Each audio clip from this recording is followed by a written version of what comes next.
Welcome to MMA on the Rocks. My name is Bill Welker. You are listening to episode 352 of the podcast. Unless you happen to be joining live on Facebook, Twitter, or YouTube, if you want to catch the show live, make sure you subscribe to one or all of those platforms. Turn on your notifications so you know when the show is live, like right now. Today is Sunday, March 10th, one day removed from UFC 299, Miami, Florida.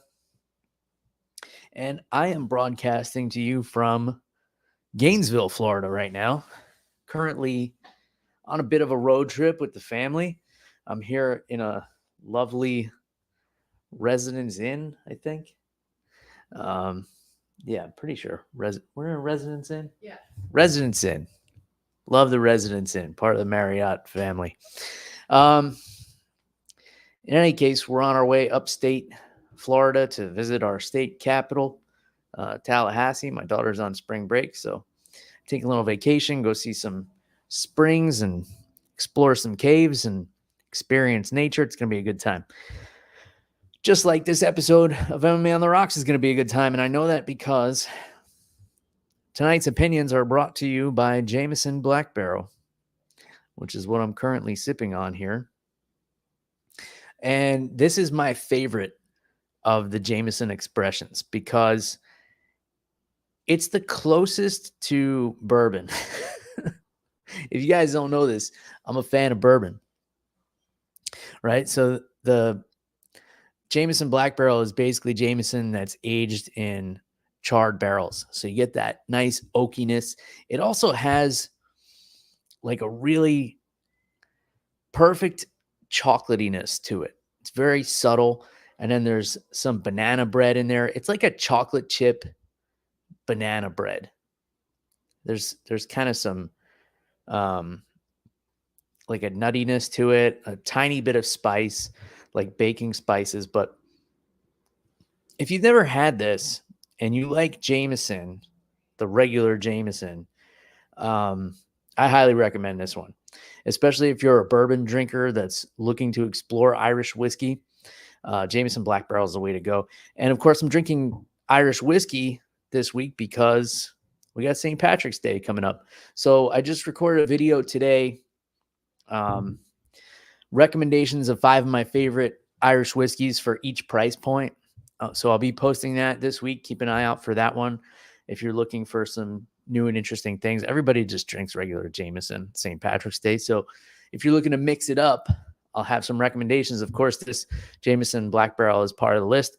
Where does it fall as far as the price point? You got to stay tuned. Subscribe to MMA on the Rocks on Instagram and YouTube, and I'll be dropping those reels this coming week. All right. With all that out of the way, Slancha, let's talk about some fights, shall we? UFC 299. I don't know if it was the card or the energy or the fights, but I just felt like this was one of the best pay-per-views in a long time. I mean, the fights delivered. The action was great. It was a night of comebacks, right? We saw multiple fights where guys were down on the scorecards and had to fight back. And that was kind of the story of the night. However, that was not the story in the main event. Sean O'Malley batters Marlon Chito Vera for 5 rounds. Now, of course, there were those rumors that Chito had a bad camp, and I don't really buy into any of that. But he did look kind of flat. His footwork did not show up last night. And my wife's just watching some loud YouTube videos or something over there. But we'll get her on the headphones, folks. Don't worry. This is what you have to deal with when you travel with the family and you do a podcast. Like sometimes you gotta just put the family on their devices and their headphones and put them in the background and ignore them for an hour so you can do a podcast and drink whiskey like a responsible partner and parent. So, yeah, where was I? Chito looked a little flat to me last night. And I don't know if that was because he was feeling off or he had an injury or what the case was, or if it was just O'Malley's speed and timing was too much for him. He couldn't get a rhythm going. And I told you guys on Thursday that, the blueprint to beat Chito is there because he starts slow. I don't know if he's getting reads or whatever the case, but he tends to take the first round off. Then if he can't find his rhythm, he stays behind. And it seems like he can't catch up sometimes. Sometimes he pulls out some, amazing finishes out of his hat towards the end of the fight, but that wasn't the case last night. But knowing that he could do that, knowing that he has that kind of stopping power, still made it an entertaining fight because Chito's never been finished, and O'Malley was throwing everything and the kitchen sink at him, and he couldn't get him out of there. I mean, at one point, he hit him with that knee right up the middle. He said he felt a bone in his face break, which is brutal. I mean, Chito is a tough son of a bitch, man. But yeah, pretty much a one-sided victory here for the champ. And I kind of had a feeling it would go this way because there's that belief that you get 30% better when you win a championship, right? So someone who has the confidence that Sean O'Malley has, if you amplify that by putting a championship belt around him, you get the kind of performance that we saw last night in Miami. And I think he fought a smart fight too, because he knows that Chito's tough. So he didn't overextend himself trying to finish. So he didn't leave himself open or vulnerable at all throughout that fight. And that stifled Chito as well, because he was waiting for a mistake to capitalize on it, and it never came. So O'Malley's the champ. He calls out Poirier at the end of the fight. Forget what he said. Put me on a flight to Spain. I guess he wants to fight Poirier in Spain. Poirier respectfully declined and told him that he has to fight Merab first. So remember that Poirier is also from Georgia, or he is of Georgian heritage. He's from Spain. So Merab's his countryman. He's looking out for his boy. And Merab's been calling for this fight like since he's been in the UFC. This is all he wants. I don't think he even cares about the title as much as just fighting Sean O'Malley. I mean, he's had Sean O'Malley's name in his mouth for years. Years he's wanted this fight. And O'Malley doesn't seem excited for it. Even though Merab has gotten himself some star power now, O'Malley's still a little dismissive of him. I don't know if you guys saw the video of Merab trying to chase him down backstage, which I didn't necessarily agree with. I like Merab. I think he's funny. I think he's an awesome fighter, but O'Malley just got done fighting 5 rounds. He's like limping around backstage, and Merab is following him around trying to call him out. I mean, I get it. You gotta seize the opportunity, but give the guy a minute. He just defended his belt 25 hard minutes against a killer with the most finishes in bantamweight history. And I don't know how O'Malley hurt his leg. I don't know if it was one of those leg kicks, but yeah, fun fight. Mark Fellows says Chito's head was 30% bigger by the end of it. Yeah, I mean, he's going to have a ton of swelling. I would hate to think he's going to look like the Elephant Man today. He's going to look like Joanna Jędrzejczyk after the fight with Wiley Zhang. Speaking of which, Joanna Jędrzejczyk inducted into the UFC Hall of Fame last night, or it was announced that she's going to be inducted into the UFC Hall of Fame. And man, is that ever deserved. Joanna Jędrzejczyk was really the boogie woman of the strawweight division. I think her reign was by far the most exciting time in the women's strawweight division. Like, she was always a fighter that you looked forward to watching. I don't think there's as much anticipation around that division right now. It's in a little bit of a lull, I think. hopefully that'll be revived come UFC 300 when Weili Zhang defends her title against Xiaonan Yan in April. But yeah, Joanna just had this magnetic quality about her.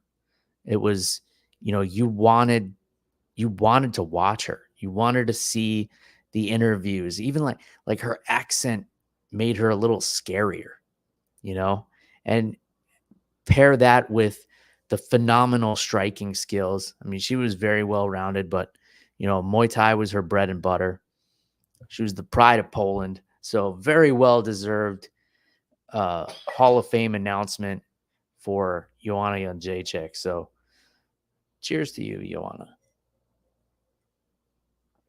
Congratulations. I don't know what they drink in Poland, but we're drinking Irish whiskey here tonight. All right. The co-main event. Could it have gotten any better than this? Dustin Poirier, Benoit Saint-Denis. This fight was crazy. I mean, Poirier looked a full weight class smaller than Benoit Saint-Denis in there. And I've seen Dustin Poirier in person. He's not a big guy.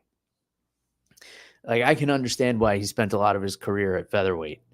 He does not have a huge frame, right? But Benoit Saint-Denis does. That dude, it looked like his back was almost twice as wide as Poirier's. And he was just all over Dustin Poirier. He wasn't giving him room to breathe.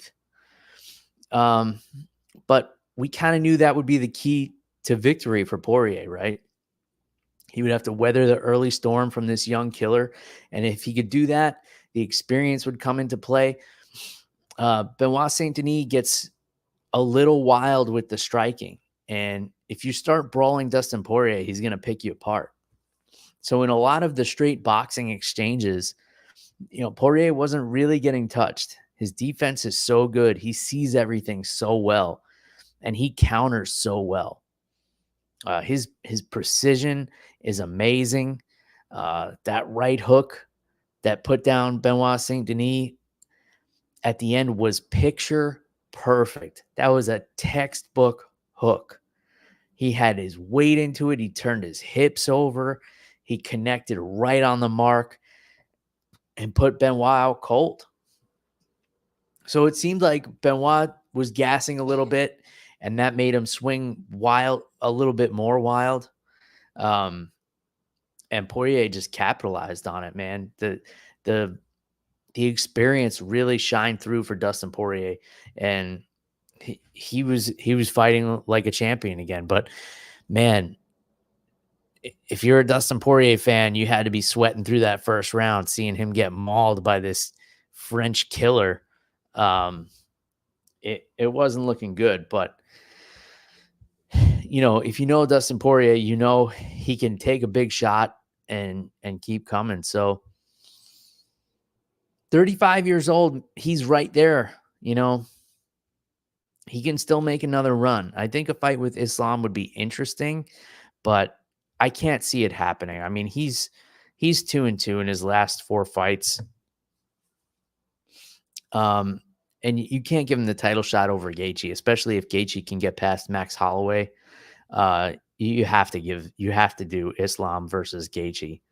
And that'll probably be in the summer, like maybe International Fight Week at some point around there.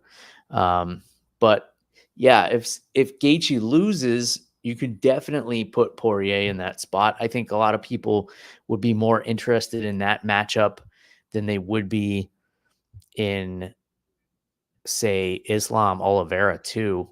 I think there's definitely more of an appetite for Poirier and Islam, and especially after this performance.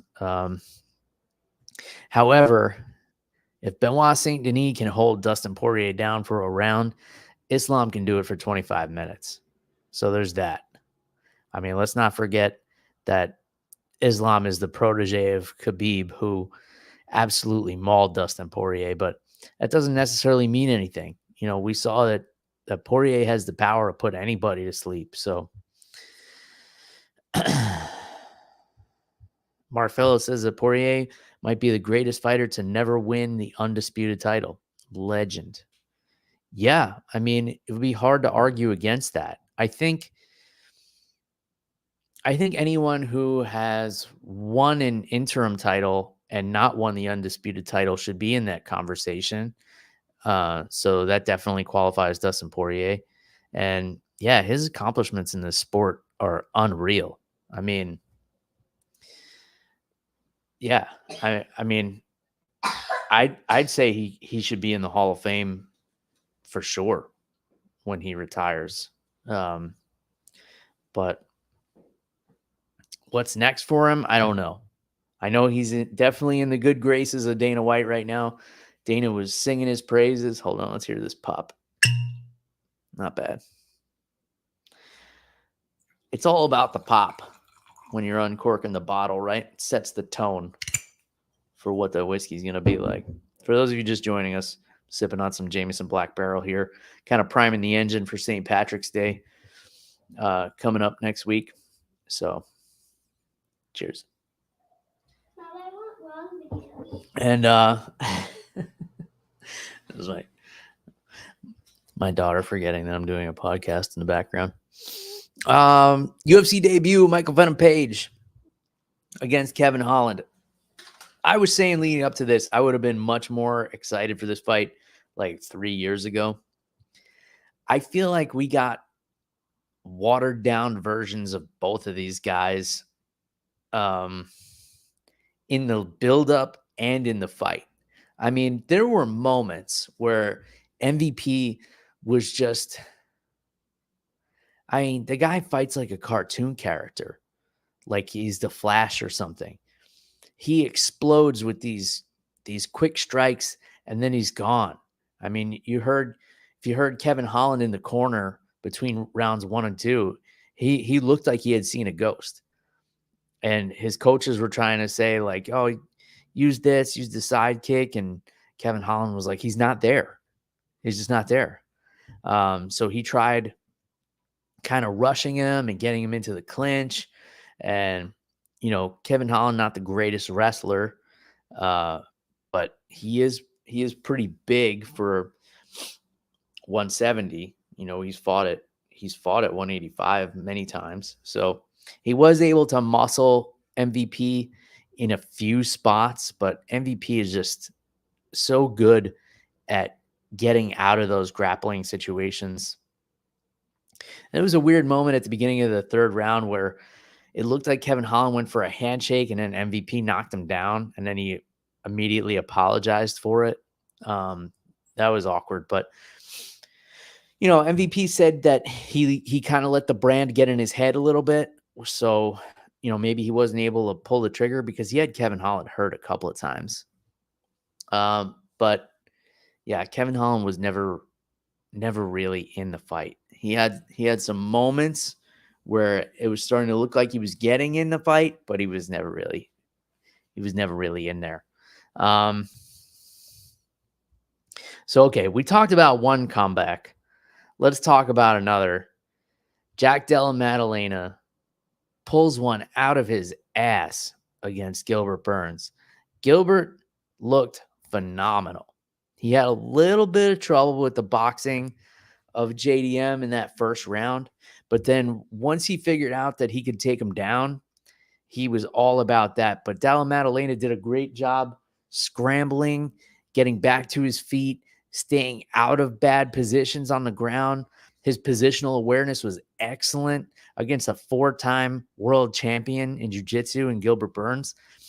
The fact that he was able to survive those positions, but then he was getting beat up bad. He got beat up bad in the second round. So he lost the first 2 rounds, comes out in the third round knowing that he's down, and it was not looking good. I mean, Gilbert Burns was 2 minutes away from having this fight in the bag, and Della Maddalena just throws a vicious knee and puts Gilbert Burns out. It was phenomenal. I mean, I thought it was an awesome performance, awesome comeback, and that was kind of the story of the night was the comebacks. In fact, the next two fights I'm going to talk about uh, involve that comeback story as well. So, yeah, Jack Della Maddalena, man, he showed. I mean, obviously, he's not a grappler. He's not going to go out there and submit anybody, but he shows that he can hang in there with elite grapplers, right? He's comfortable in those bad positions and he can work his way out of them. He can get back up. And even if you beat the shit out of him for 2.5 rounds, he can still pull something out of nowhere and knock you out. He has that kind of power. You know, all it took was one slip up from Gilbert Burns and he goes from winning to losing in an instant. It was a bad knockout. But I think Gilbert will be back. I mean, I love Gilbert Burns. I know a lot of people do. How do you not like the guy? I mean, he's so nice. He's such a competitor. The guy is like, he's doing jiu-jitsu tournaments on the weekend. And like, if there's a competition, he's signing up, right? You playing bocce ball next week, Gilbert Burns will be there. He's putting money on the game. So what do we do? Do we do Jack Della Maddalena and Michael Venom Page? Because I think that's a fun fight. Let's just pair those two up. I don't know. I think MVP can get back in there a lot sooner than Jack Della Maddalena. He took a lot of damage from Gilbert Burns, but I mean, let's be real. He was pretty damaged goods coming into that fight. I mean, his nose looks like a clay project that somebody stomped on. So, I mean, his sinuses are in the back of his skull. I don't know if that benefits him at all or not, because like my sinuses on a regular day feel like Jack Della Maddalena's look, because I just have I've got all kinds of scar tissue and deviated septum and everything going on in here. Luckily, it's not too obvious from the outside, but yeah, I wonder if Jack Della Maddalena can breathe through his nose. In any case, the fight I really want is Michael Venom Page and Wonder Boy, but I think Michael Venom Page and Jack Della is a great fight. I think if we can make that happen in the summer at some point, that would be awesome.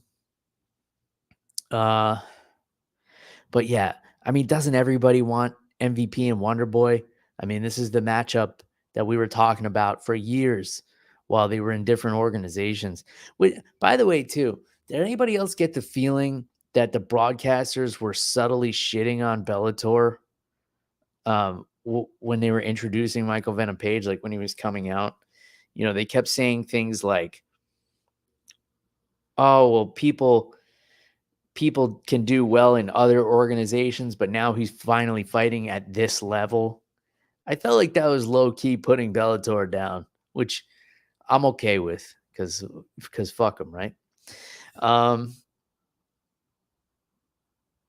Yeah, but yeah, that's the matchup we were all talking about. They kind of have similar styles. Obviously, MVP is a lot quicker, but Wonder Boy is good at managing the distance. Now, it could be a great fight. It could be very technical, or it could be both of them like standing on opposite sides of the octagon, like waiting to spring into a fucking spinning twirly gig kick or whatever those karate guys do. I'm not a fan of the spinning techniques. If you haven't guessed. I'm not a big believer in them, but for a select few people, they work. In any case, let me know what you guys want to see. You want to see MVP and Jack Della Maddalena, or do you want to see Wonder Boy and MVP? Or do you want to see Wonder Boy and Jack Della Maddalena? I don't know. Make the matches, right? Because if you guys have a loud enough voice, it tends to come to fruition. All right, another comeback fight. Petr Yan on the verge of a 4-fight losing streak. And it was not a good first round for him against Yadong Song. So Song was doing well. He was mixing up his strikes and the takedowns beautifully. However, I didn't like how he kept feinting the takedowns so drastically. and he was doing them kind of just right in the open. And Petr Yan eventually was getting the timing of that and started counter-striking somewhere in the middle of the second round. Petr Yan started to run away with this fight, but it was not looking good, man. I mean, it was flashbacks of Merab holding him down for 3 rounds for Petr Yan for a while there. And then, he finally got his bearings. He finally got the timing of Yadong Song and was able to clip him a couple of times. Both of these guys got bloodied up. This was a fantastic fight. The pace was incredible. But I would definitely put this in the category of a comeback win for Petr Yan, because after that first round, it was not looking good. I mean, I was watching the live odds, which is unusual for me because I don't bet a whole lot. I did win a little bit of money on Dustin Poirier because I sprinkled a little on him winning by knockout. That was like a game time decision. But so thanks, Dustin. Probably bought me another bottle of Jameson Black Barrel here, which I'm running low on. So if I run out of gas, then the podcast is over, guys, just so you're aware. We can't do this. We can't do this with nothing in the tank. Yeah, so Petr Yan breaks that losing streak, gets it done against Song Yadong, who looked phenomenal in the first round. All right, another comeback win. Curtis Blaydes over Jailton Almeida. I was shocked that Jailton Almeida was able to get Curtis Blaydes to the ground as easily as he did, too. Many times in that first round. He double-legged him. He mat returned him. He body lock dragged him. He was bringing this guy down. Curtis Blaydes is an NJUCO All-American wrestler in folk-style wrestling. He's got some of the best wrestling credentials in the history of the heavyweight division. We don't see a whole lot of wrestlers at heavyweight. He was an All-American at 285 pounds. He was a big boy. Still a big boy. Almeida, a year ago, was fighting at light heavyweight. Now he's taking down Derek Lewis. He's taking down Curtis Blaydes. But it cost him, right? So he wasn't able to finish him in the first round, wasn't able to submit him after getting those takedowns, multiple takedowns, dragging him down, dragging him down, dragging him down. Curtis Blaydes stayed composed, which says a lot about Curtis Blaydes because he's not used to getting taken down. He's the one doing the takedowns to other people most of the time. He's a great wrestler, and he adapts it so well to MMA, which is not an easy task either. You know, it's not 1998 anymore. It's not 2002 anymore, where a wrestler can just come in and take down anybody. You know, everybody's got wrestling now. Everybody knows how to defend a takedown. Everybody knows how to cage walk back up to their feet.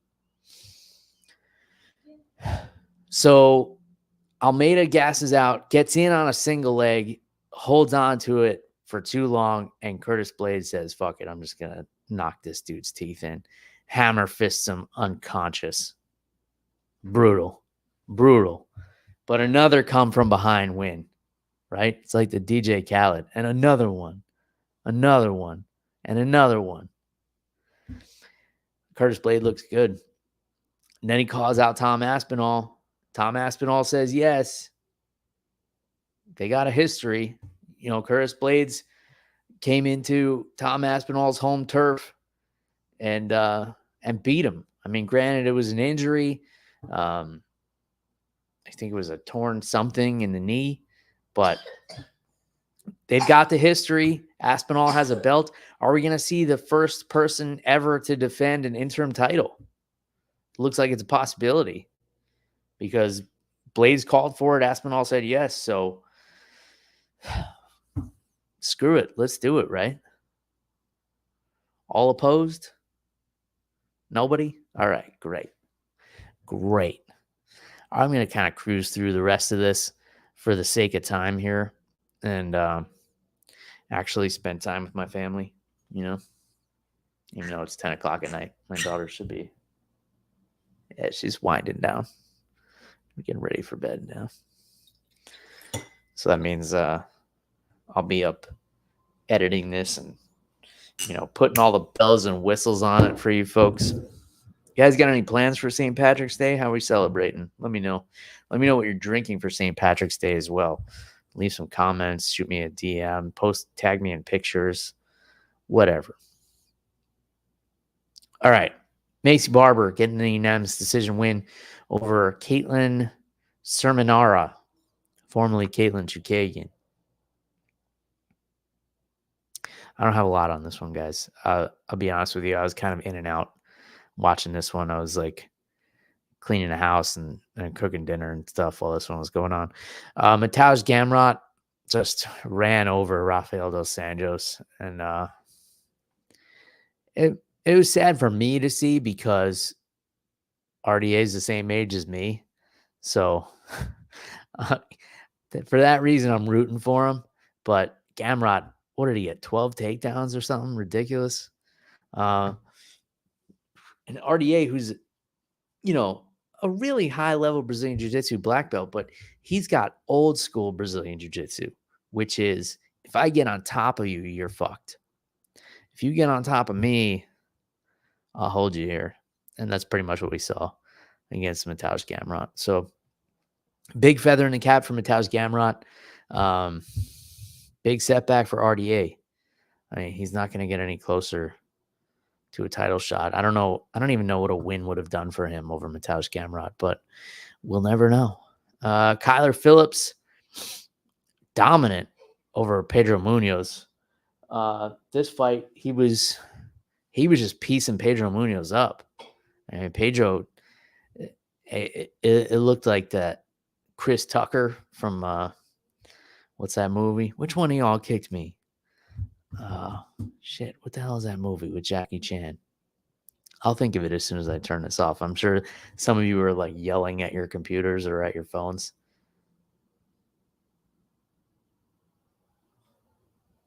What the hell is that movie? In any case, Kyler Phillips, best we've ever seen him look. He looked fantastic. So he definitely got the attention of the bantamweight division last night. Felipe Lenz got the best of Ion Cutelaba. Cutelaba is one of these guys that just didn't live up to his potential, I feel like. Ever since the fight with Ankalaev that had that wonky ending, he just hasn't been the same. This is a guy who came in, he was ferocious. He was scary. He looked like a killer. He looked like he was going to run through the entire division. Now it's like, oh, this guy again. Felipe Lenz is like the complete opposite. He doesn't look like somebody that would be dangerous. He looks like he would be a barista at Starbucks or something, there with like his hair that looks like a helmet. And he looks like a gentle giant, but this dude is legit. I mean, he's got a crazy ground game, but he was winning this fight on the feet too. Gets away with the unanimous decision. And Michel Pereira just absolutely trucks Mikhail Oleksiejczuk. This one wasn't even close. He just ran him over, got him to the ground, and choked him out. If I remember correctly, Oleksiejczuk didn't even have a chance to tap. He just went to sleep. And Pereira totally muscled that rear naked choke, but great performance.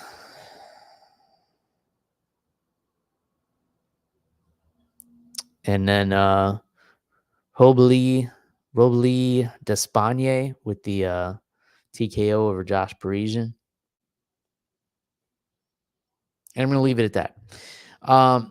Real quick, guys, let me talk about Francis Ngannou, Anthony Joshua. I'm going to tell you what I think happened, and then I want to hear your opinions. To me, it looked like Francis took a dive. Now, I don't care. either way. I didn't watch the fight. The highlights I saw, it looked like Francis was getting beat up. And then in that second round or third round, whatever it was, he gets hit with an overhand and he goes down. For me, the tell was as he goes down, it looked like his right leg was going to fold underneath him, and he adjusted it so that he could fall with his legs stretched flat out.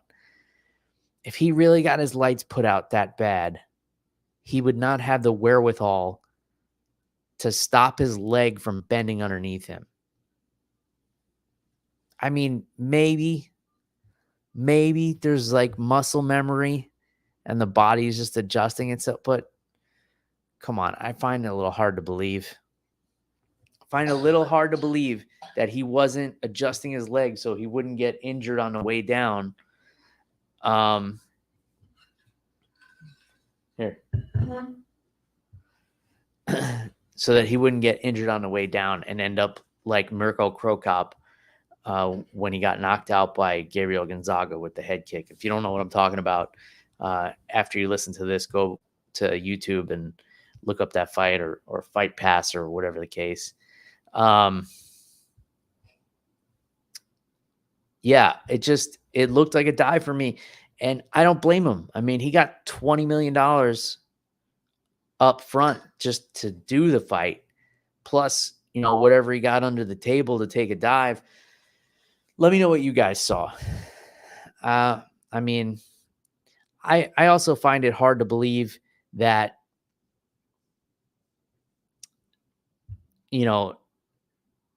Tyson Fury couldn't knock Ngannou out over 12 rounds, but Anthony Joshua could do it in 2. It's hard to buy.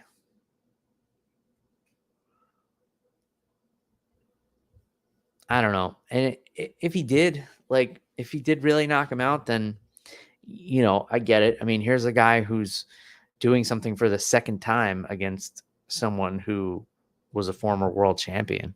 So it makes sense. But either way, I don't care. I don't care about boxing anymore. Boxing has scorned me too many times for me to really care that much. But when I watched the knockdown or the knockout for the first time, that was my initial reaction. I watched it back a few times. I watched him unfold the leg out from under him. And it looked fake to me. But when you watch the beginning of the fight, it looked like he was getting hurt. He was getting tagged. So I don't know. We'll see. If he did take a dive, I don't blame him because he got $20 million just to show up. So who knows how much he got under the table to take the fall. Pin me, pay me, as they used to say in the industry. Speaking of UFC Fight Pass, which I just mentioned, talking about that Krokop Gonzaga fight, CFFC happened this weekend in Tampa, Florida, and I've got some personal issues with this organization, but I will choose not to air them here. So let's focus on the positive. My friend of the show, the Southpaw Outlaw Serena De Jesus, wins by knockout at CFFC. A beautiful liver kick into a hook. And no disrespect to her opponent, but I do not recall her name. And at the end of this fight, she may not have recalled her name either. But if you have a chance to see this fight, which I don't know how you could because CFFC decided not to air their prelims anywhere.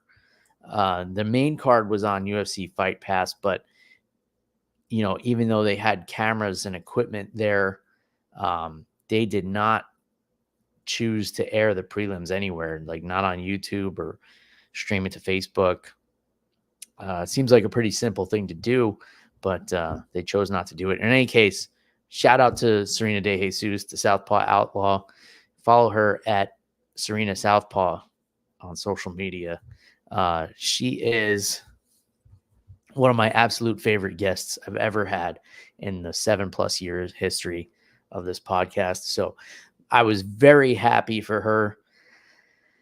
And I'm just gonna I'm gonna share this story with you guys. I sent her a message congratulating her on the win, and she texted me back a picture of her opponent on the ground, and she said, "Happy International Women's Day, LOL." So that just gives you an idea about the character of Serena De Jesus, which is why I adore her so much. She gives gold every time she comes on this podcast. If you check out the highlight playlist on YouTube, you will see Serena's face. Her clip of her talking about women cutting weight on their periods is anytime somebody asks me my favorite moments on the podcast, I will always bring that up. So big congratulations to her. And then my buddy Matt Allison was on the wrong end of an early stoppage. And so he goes 1-1 as a professional, but I know that guy will be back. I've known Matt since he was a young blue belt, and now he's a professional MMA fighter, a brown belt, jiu-jitsu, great striker. So I know he's going to bounce back from this one. Knowing him, he's back in the gym now, training. But that was that. All right, so the hits keep on coming. UFC Fight Night 239, back at the UFC Apex, and that small cage at the Apex is going to be very full looking as Tai Tuivasa and Marcin Tybura get in there for the main event. That's a whole lot of dude to be fitting in that giant cage, but that's a fun fight. Obviously, Tuivasa is the brawler. Marcin Tybura is the technician. So we're going to see who's able to get it done there. Co-main event, Brian Battle and Ange Lusa. Here's an interesting fight. Ovince St. Preux and Kennedy and Nzechukwu. That's a fun one. I'm a big fan of Kennedy and Nzechukwu. If you know his story, it's hard not to be a fan of him, and he's a great fighter. However, Ovince St. Preux, when he's on, he's one of the most dangerous men on the planet. He's got about twice the experiences, and Nzechukwu a little bit more, actually. So that's a fun fight. Pani Kianzad and Macy Chiasson. That's an interesting fight. Gerald Meerschaert and Brian Barberena. So Brian Barberena moving up to middleweight, I guess. So that'll be interesting to see how he looks there. Brian Barberena is moving up to middleweight, right? Am I wrong about that one? Yes. He's been at welterweight. Okay. 3 losses in a row. So I guess he's deciding to move up. That's an interesting fight. I like that. All right. And then I don't know a whole lot of the rest of the people on this, but we'll do a deeper dive on this later in the week on Picks and Pours. I don't know when that episode will be happening because, like I said, I'm on the road. I will be in Tallahassee, so I'll have to coordinate with Matt the Mechanic, who I know is probably listening to this, and maybe this is how he's finding out that we're going to have to coordinate later in the week, but it'll come together. We'll get an episode out to you guys. If not on Thursday, then we'll do it another day, but we'll get it your way. In any case, if you miss us, you can get some merchandise. Reaper1.co is the website. Promo code MMAROCKS10. That's MMAROCKS10. Save yourself 10% on an over-the-top, under-the-influence t-shirt, tank top, or hoodie. Full disclosure, any money I make off of merchandise will be spent on alcohol. So if you want to have that on your conscience, please buy some merchandise. If you don't, then go onto their website anyway and support a local fighter. Buy their t-shirt. They probably won't spend the money on booze. They'll probably spend it on nutritious food for their fight camp, et cetera, et cetera. In any case, $2.99 was awesome. I loved it. I'm pretty deadpan when I watch the fights. I jumped out of my seat when Dustin Poirier knocked out Benoit Saint-Denis. That was phenomenal. What a show. What a show. Almost as good as this show. Am I right? I hope everybody has a happy and safe St. Patrick's Day if I don't see you later on this week. Let me know what you're sipping on. And until next time. Cheers, everybody. Bye.